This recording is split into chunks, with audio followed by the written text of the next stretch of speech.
What's going on, guys? Welcome back to yet another edition of From the Red Carpet.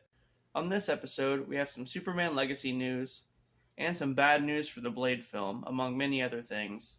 So stick around and we'll dive right in. First, we have more Jonathan Majors news.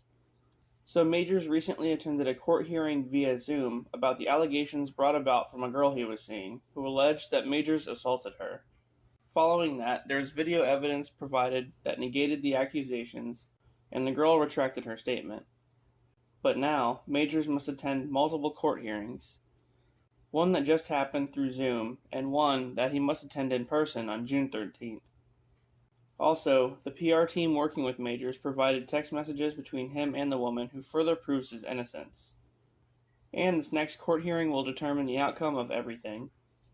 Apparently, he could be facing a year in prison if he's charged, but I doubt he will be. Also, as far as Marvel dropping him, there's no mention of that just yet. It was stated that they were looking for a replacement just in case, but he's already finished filming Loki Season 2, and he's already set to get paid for Kang Dynasty, even though it hasn't filmed yet.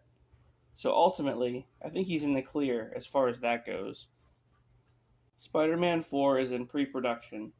The film will feature Daredevil, the Kingpin, and finally, the return of Matt Gargan as Scorpion. Peter will now have to deal with being Spider-Man without the aid of Tony Stark, and also the fact that no one remembers who Peter Parker is. Recently, we got a release date for the film, which will be August 28th, 2025. Loki Season 2 has a release date as well. The second season will see the return of Loki and most of the TVA members like Mobius and some others. They'll be dealing with another variant of Kang named Victor Timely, who may have more up his sleeve than it appears. Hopefully soon we'll get a trailer for Season 2, as it's set to release this October. In addition to that, we have this pretty cool photo from the series showing off the cast.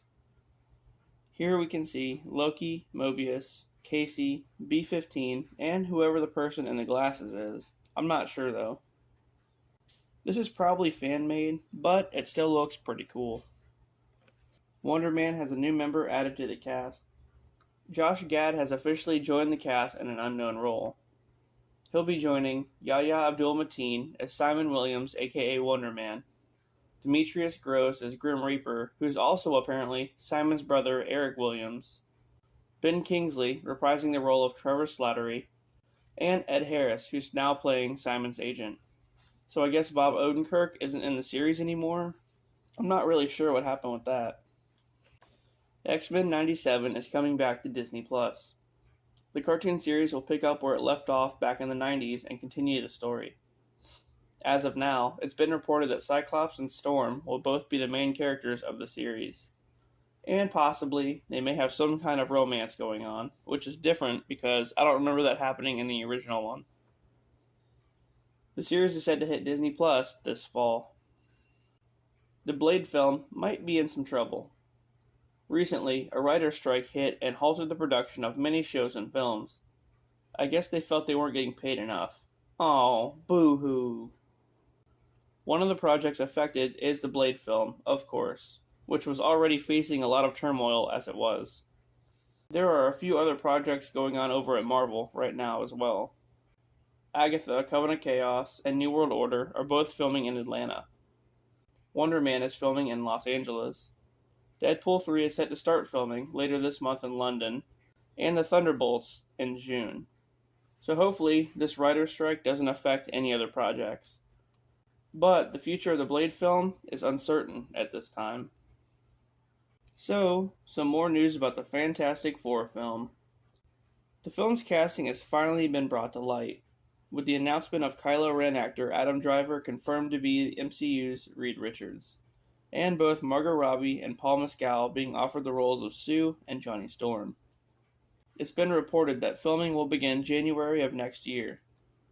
However, I want to talk a bit about the plot of the film. A long time ago, it was said that the film would take place in the 1960s. This was recently shot down, stating that it would take place in modern day, with Reed and Sue already being parents.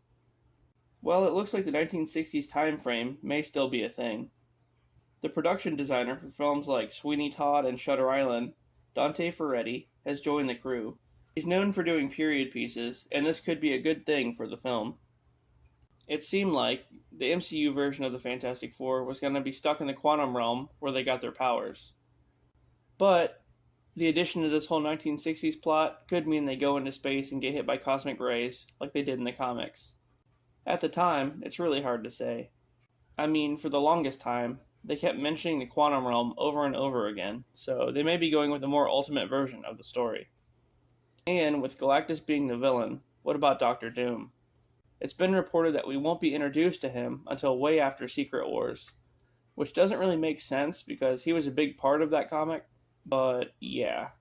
Then again, they did Infinity War without Adam Warlock, so the MCU just tends to change things around whenever they want. More news for Superman Legacy. James Gunn, who's now in control of the DCU, has hired John Papsadera as the casting director for the film, and he stated that this one will have a whole different vibe from his Guardians of the Galaxy movies. Gunn has also hired a costume designer and producer that he worked with on the Suicide Squad for this one.